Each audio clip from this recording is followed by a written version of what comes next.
I'm sure you've experienced resistance to change in your workplace. Maybe it was even you who was charging the resistance efforts forward. But what are the potential consequences of resistance to change happening in your team or organization? Well, I work with leaders all over the world experiencing resistance to change, and I've got some thoughts. You want to hear them? Let's get it.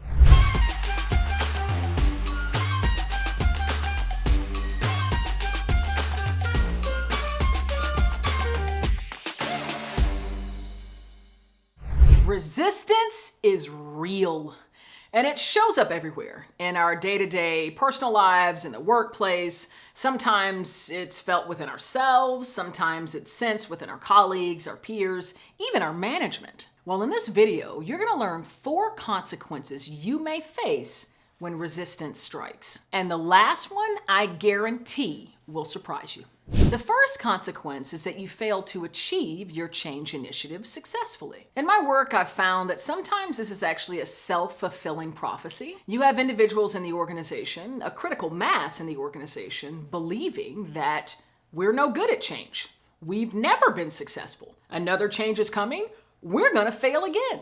And because of that belief and the resistance that it inspires, it becomes true. Without doing something to address that belief and the belief that's driving that resistance, then without a doubt, your change initiative will fail. The resistance will win. The second consequence is an inability to remain competitive. Resistance so often creates this force when trying to move an organization forward, when trying to move change forward, that can slow your progress, that can defeat the ability for the organization to be agile and respond quickly to market disruption or shifts in business priorities or strategies. And so when that resistance is there, the pace of you achieving your change is going to be slowed.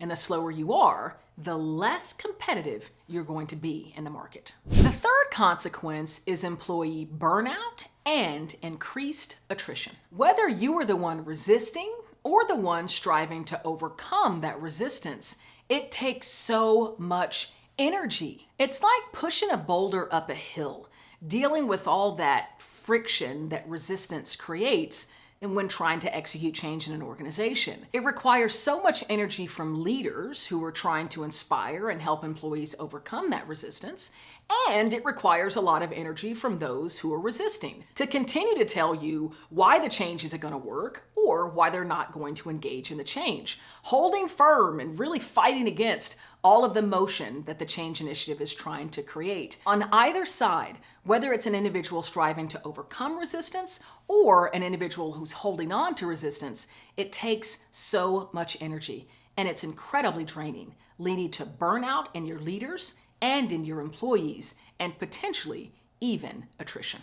By the way, do you dig talking about resistance and resilience and emotion and change as much as I do? Man, you're just as weird as I am. This is the channel for you. Make sure that you click subscribe, like, notify, comment, talk about how I'm a weirdo and so are you. Join the community. I do videos like this all the time. I'm going to make sure that you have the value that I deliver in each one of these videos. So make sure you subscribe and let's be weirdos together. All right, let's get back into it. The fourth and final consequence of resistance to change is that you ultimately reach a better outcome. This is the one that I guaranteed will surprise you. You know, so often when we're experiencing that resistance and we can get curious about what's driving that resistance, we can discover their actual opportunities in the execution of the change. Maybe something that an employee sees that we're trying to make happen that they know firsthand won't work or won't be successful because of data, because of what they've seen on the front lines, them actually doing the work. And so when we get curious about what's driving that resistance and strive to understand, okay, well, do you think that there's a better way? Knowing the vision, knowing what the end goal is. And so often when you can engage in that healthy tension, understanding the drivers behind the resistance, sometimes they indeed hold merit and they will help you modify your plans such that you will reach your vision more efficiently and more effectively. So hopefully that invites you not to shy away from those who are feeling resistant to change.